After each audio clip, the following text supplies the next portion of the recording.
Maryland men's basketball drops triple digits on Iowa, and men's lacrosse makes an early season statement.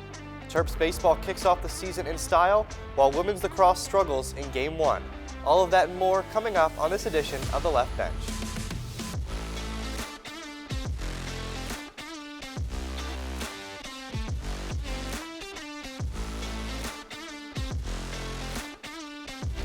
I wanted them to go into this game just free and let's play, let's enjoy the competition. It's a long season ahead, so I'm not really too worried about it.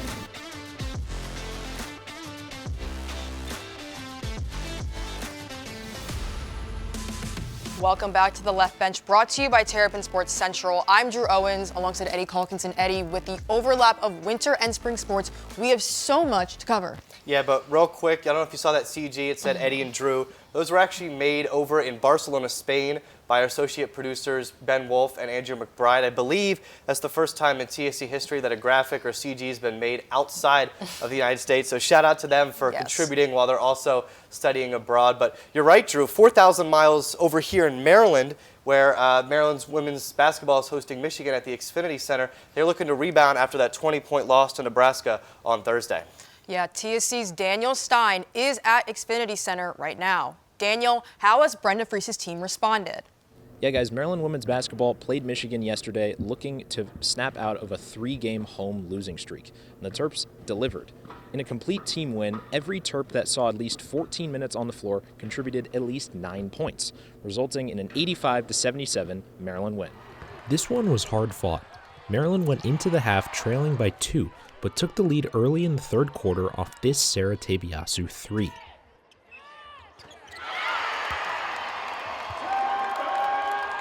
She finished the game with 21 points. On a night where Cheyenne Sellers got her 500th career assist, she also carried the scoring load, dropping 18.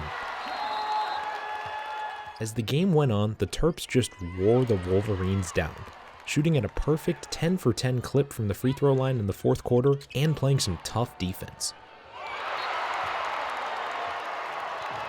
After hitting 6 threes in the first half, Michigan went just 1 for 6 from deep in the second. Terps capture their 20th win of the season, 85-77. The Terps will travel to Evanston for their duel with Northwestern on Thursday. But for now, back to Eddy and Drew in the studio. All right, thanks, Daniel. And make sure you check out Daniel's full post-game report on all of our social media. Now over to the Plex, where Maryland women's lacrosse kicked off its season with a top 10 matchup against Syracuse. The Orange take control early with 3 goals in the first 5 minutes, including 2 from Emma Ward. Syracuse up 5-3 after 1. Maryland's attack struggled to respond not only in the second frame, but the rest of the game.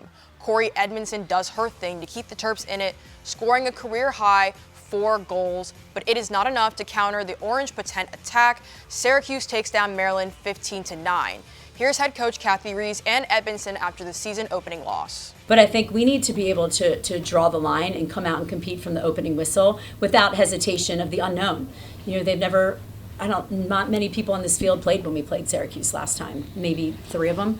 You know, so knowing that you're going against a Final Four team, I think we need to step it up from the beginning. Yeah, we talked about in the locker room, everything that we did was fixable. Everything out there is something that we can change. We can show up in Georgetown and be a whole new different team, right? So as long as we take that and we carry it on to the next game and we just don't dwell on this game, then we'll be perfectly fine.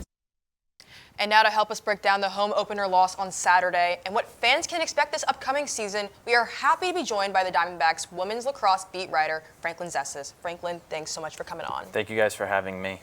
Yeah, Franklin, I want to start with kind of the obvious and what everybody has on their mind. What went wrong for the Terps on Saturday? Well, a lot went wrong on Saturday, Eddy. The defense, especially in the first 8 minutes, did absolutely nothing to stop Emma Ward. I know it was a fairly new defensive unit, but she had a hat trick within the first 8 minutes of the game and forced Kathy Rees to call an early timeout. From there, the new defensive unit kind of settled down, but then they had struggles in net. Who was going to replace Emily Sterling, their goalie JJ Suriano, struggled. They brought in a new goalie in Julia Ward. She also struggled. Then they put Suriano back in. And then offensively, not much for the Terps outside of Corey Edmondson. So a lot they got to fix up for tomorrow's game. Now, there are 13 players that departed from last season, including superstars like Libby May, Megan Ball, and Emily Sterling. But Kathy Reese brought in 11 new freshmen. How much of a role will they have to fill the shoes of the departures from last year? It's going to be hard to fill such a big role. I mean, those three line the record books for Maryland women's lacrosse last season. So it's really going to be finding depth scoring outside of Edmondson. She had 4 goals, but outside of that, the rest of the team combined for just 5 goals. So, it's not only just the freshmen, it's some of the returners that are going to have to step up as well. Yeah, and you mentioned Corey Edmondson was basically the Terps' offense on Saturday. She had 4 goals. What does she have to do to take that next step to become that leader for this team? Well, I mean, I'm not sure too much. I mean, she's tied a career high in 4 goals. So, I mean, if you want a leader by example, that's exactly what you're looking for. She drew contact within the 8-meter arc, couple of free positions, scored at least 2 free position goals. So, did as much as you really could want offensively. Like I said before, they just need more from the surrounding cast. Now, looking ahead at Maryland's schedule, per usual, it will only get tougher with opponents like Northwestern, Michigan, and Virginia. What will the Terps have to do to win these big matchups? Well, I want to kind of retrack a little bit and just say that, it's not time to hit the panic button with this team. 11 freshmen, growing pains were to be expected. Maybe that wasn't the outcome that Kathy Reese was hoping for in the season opener, but there were bound to be growing pains. So I think really just learning from this experience and being able to not dwell on it, have everyone mesh together as a unit, that's really what's going to help propel this team towards their bigger matchups this season. All right, well, Franklin, that's all we have time for today. Thank you for joining us. Thank you for having me. It's a long season, so there's still so much lacrosse to be played. You can follow Franklin's coverage on X all season at FZessis35. That's FZESSIS35. Now stick with us, because when we come back, we'll look at a huge win for Maryland men's basketball. And we'll recap successful weekends for Maryland gymnastics and men's lacrosse. Don't go anywhere.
Welcome back to the left bench. I'm Eddy Calkins with Drew Owens. And Drew, how good is Maryland men's basketball? Well, Eddy, I can give you 101 reasons, because that's how much the Terps scored against Iowa on Sunday.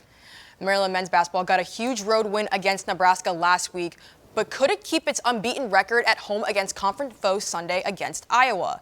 That answer was a resounding yes. Both teams go nuclear in the first half, each shooting 57% from the floor. But it's Iowa with a 4-point halftime lead. But that lead evaporates thanks to Rodney Rice. The guard scores the first 8 points of the new frame, and the Terps are on fire, popping the lid off of the Xfinity Center. The Terps go from down 4 to up 15 and put the Hawkeyes away. All 5 starters notched double figures together for the 5th time this year. And Jordan Geronimo throws this one down, and Maryland puts up a hundo. The Terps down Iowa 101-75. Here's head coach Kevin Willard on the importance of starting a 3-game homestand with a win. It's February. Every win's huge. Everyone's battling for seeding and positioning and everything. So to get off this homestand with the W is huge. And Drew, with Sunday's win, that brought the Terps to 20 wins on the season, but it wasn't that easy. That's right. After a shaky first half, Maryland was able to flip the script and get the 20-plus point win. I took a deeper dive into the second half turnaround. After their road win against Nebraska Thursday night, number 25 Maryland men's basketball began their three-game homestand, first taking on Iowa. Right out the gate, the Terps were able to score early. But then they hit a rut. Poor defense allowed the Hawkeyes to take control for the rest of the first half. The Terps had no answer for Price and Peyton Samford, as they combined for 5 threes. Iowa shot 8 for 14 from 3 and scored 51 points in the first half. But a change in the second half sparked a Terps comeback and a complete domination. We're only down 4. We should be down 20. And I said, let's just get in our press, get in the zone, try to mix them up a little bit. Rodney Rice scored 8 consecutive points to start the second half, giving the Terps the lead. From then on, it was all Maryland. The Terps were able to find their groove as all the starting 5 scored in double digits. Maryland held Iowa to 0 threes, outscoring them 54-24 in the second half, and earning their 20th win this season. In the first half, we took a few plays off that we like to have back, getting over flare screens, coming back up on pin downs, not being aware of what's going on. And in the second half, we did a better job. For Terrapin Sports Central, I'm Drew Owens. Yeah, and Drew, it's unbelievable how Derek Queen can just take over a game. He just lifted off in the second half, scored a whole bunch of points, and he just was named to his 5th Big Ten Freshman of the Week. That's the second most in Maryland history. Yeah, and not only Derek, but the other starters like Rodney and Jacoby, how they have contributed so far this season that helped get Maryland get their 20th win so far. Yeah, absolutely. Well, a rainy Saturday did not affect then number 6 Maryland men's lacrosse. In fact, the Terps look almost flawless in their upset win over the second-ranked Syracuse Orange. Let's pick it up with 5 seconds left in the first quarter. Matthew Keegan scores his 5th of the year, tying the game at 2.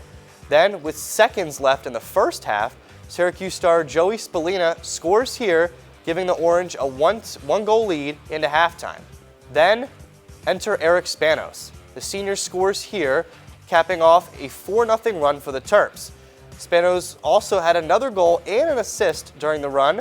Logan McNaney strong as always between the pipes with 12 saves as the Terps stay undefeated. Here's head coach John Tillman as he moves to 7-0 all-time versus Syracuse. I wanted them to go into this game just free and let's play, let's enjoy the competition, right? You have obviously a team that's been unbelievable in the first few games. And those possessions really added up. I just felt like we got the ball a bunch more in the third quarter, and then I think we just got a lot more comfort.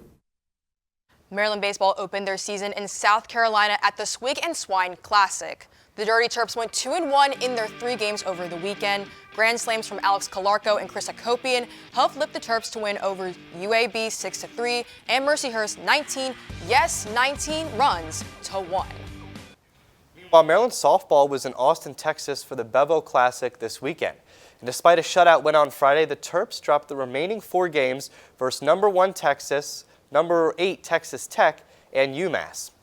Freshman Aubrey Wurst pitched a shutout on Friday against UMass, but Sunday's rematch was quite the opposite. Genevieve Ebal got her first start of the year, but surrendered 10 runs in the 3rd inning. The Terps offense could not get going, and Maryland drops to 4-6 on the season. Looking for its 4th conference win, Maryland Wrestling traveled to West Lafayette to face Purdue. But things didn't go to plan. Going into this match, Maryland was without Ethan Miller.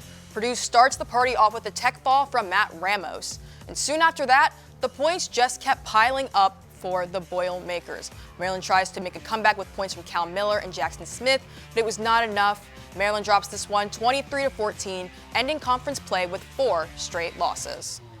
Well, the Gym Terps were out west for the first time in the new-look Big Ten, and I'd say, Drew, they enjoyed the trip out there as the Terps defeated Washington 195.725 to 194.650. Now let's start with the talented sophomore Natalie Martin. She scores a career-high 9.925 on the vault. Then over to the bars, Rhea LeBlanc with a 9.85. Madeline Komorowski got the top score for Maryland on the floor, and Alexa Rothenbuescher had a top score of 9.875 on the beam.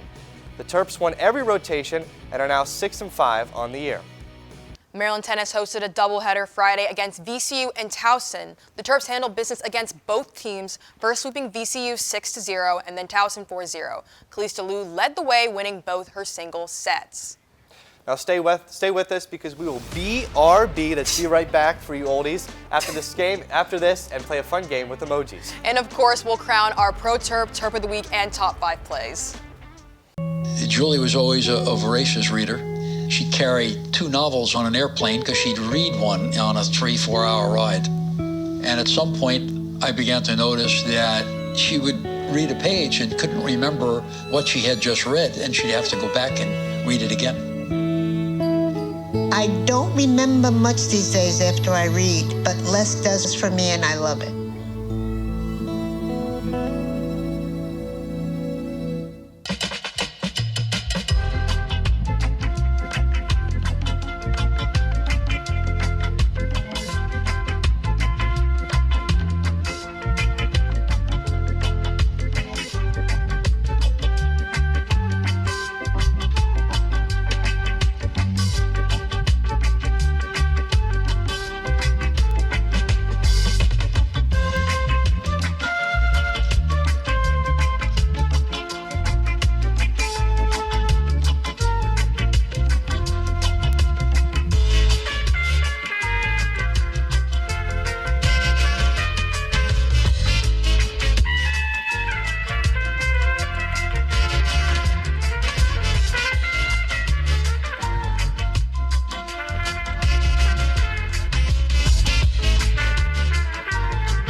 Welcome back to the Left Bench, brought to you by Terrapin Sports Central. I'm Drew Owens, that's Eddy Calkins and Eddy. I think it's time.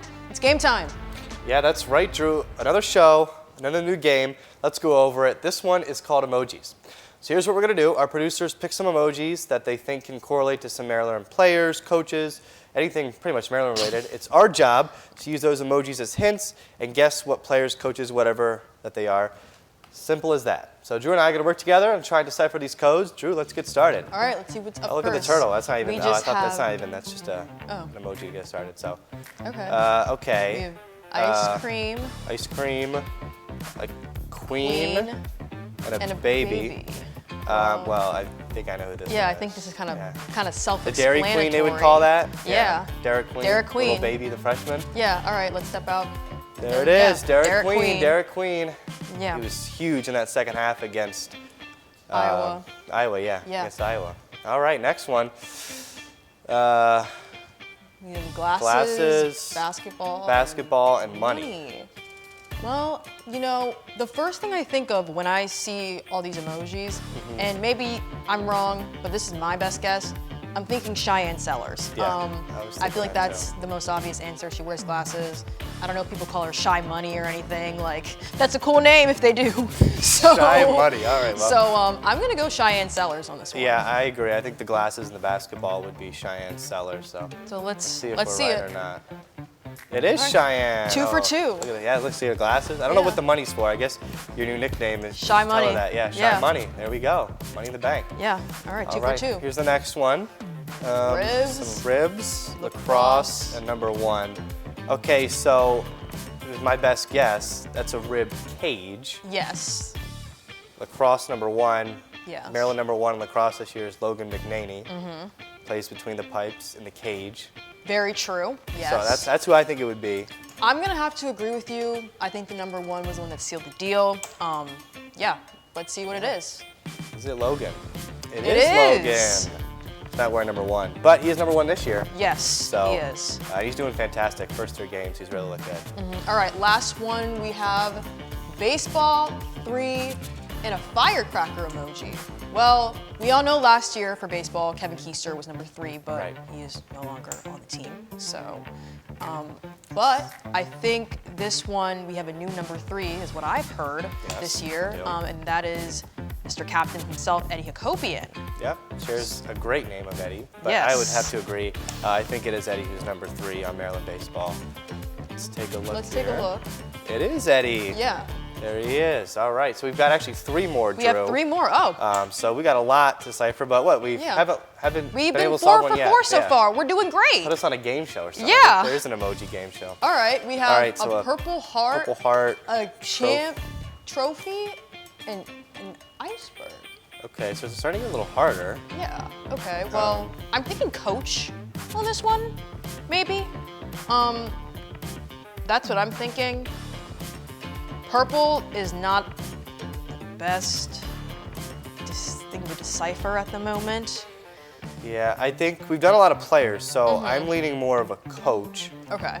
But then again, I don't know what this ice emoji means. Maybe like, it could be like he comes up, cold? they come up clutch in True. certain situations. Champion. But who has been champions or has won anything in relations to Oh, champs? I got it. Okay, so they just played in their Play for K game, Brenda Fries and the women's basketball team. Brenda Fries on the money. She has a national championship. Yes, I think she it's gotta be does. Brenda Fries. There we go. Look at that. Oh my goodness. See, they just click. They just click. That's all it that takes makes is a little click. All right, the next one we have a fish, a person kneeling down, and rice. Oh, Yeah, it's when you giving. said rice, then- Yeah, we're gonna go with Rodney Rice. Yeah. Rodney Rice. We Rod. have the fish rod, and then we have the white rice. Oh my there goodness, we go. perfectly done. Yes. There it is. There it is. All right, I Rodney think Rice. we have one more. Yeah, we have one more. All right, one more. Let's see what it is. Fish, Basketball basketball, number 3. and number 3. Oh my goodness. Well, Oh, you know what? I believe that Emily Fisher, who we have a fish on the screen, wears the number 3 for Maryland women's basketball. Wow, yeah. Yeah, there it is. Yeah. Emily Fisher. Money on the bag. We got all of them. Like I said, put us on a game show. We should really. I mean, we just, if this was like a game, we'd be millionaires. Yeah. We'd win $1 million 7 prize. for 7. Yeah. Gotta I mean, play just this one give us again. the award now. I mean, Exactly. seriously. Exactly. Speaking of awards, let's start with our Terp of the Week, and we just had to go with Dirty Terps catcher Alex Calarco. Calarco hit 3 home runs, including a grand slam in the Terps opening weekend. The senior tallied 8 RBIs, along with 2 walks and 5 runs. Calarco also managed the Terps pitching staff that tossed a 2.08 ERA over the weekend. Congrats to Calarco on being named this week's Terp of the Week. Now, with the Women's Lacrosse League starting up, we had to give our Pro Terp Award to former women's lacrosse player Lizzie Colson. The former Terp plays for the Maryland Charm, one of the 4 teams a part of the WLL. Throughout the week, she has been nothing but stellar, tallying 4 ground balls and 4 caused turnovers against the Charging and a goal against the Palms. Congrats to Lizzie on being named our Pro Terp. And now it's time for our favorite part of the show, but Drew, let me hit you with some emojis, all right? Let me go with a top hat and a high five emoji. What do you think? I see what you did there. It's top 5 time, There you and go. how about you do the honors and get us started? Absolutely. Let's start in softball with Aubrey Worst's 9th strikeout of the game. This was Maryland's only win of the weekend, but it actually is a fun fact. Aubrey was my peer mentee at the Merrill College of Journalism last fall. So And shout out to Aubrey. Number 4, we're going with the Alex Calarco Grand Slam against Mercyhurst. He had 3 home runs over the weekend at the Swig and Swine Classic. Yeah, and let's go to number 1. We just saw him in emojis. Here's Logan McNaney with a save on a no-look pass. Maryland's number 1 for a reason. Look at that. Behind the back, no look, but he still makes a great save. Yeah, and number 2, we have Natalie Martin, career high on Bulge. She gets her career high, 9.925. Let's see it. She's up in the air and sticks the landing. There it is. And at number 1, we go with the Jordan Geronimo dunk. I wouldn't even call this a dunk. I would call this a slam dunk. He jumps all the way from the Big Ten logo in the air, slams it in the rim. Just a great play. That was 2 of Maryland's 101 points against Iowa. Jordan Geronimo, it seems like all he does is dunk the ball. Yeah, but you know what? That made the Xfinity Center go crazy. And Yeah. that's what fans love to see. Yeah, Michigan State comes to College Park in a couple weeks. That one will absolutely be rocking in Xfinity. Yes. Well, Drew, our time has come to an end.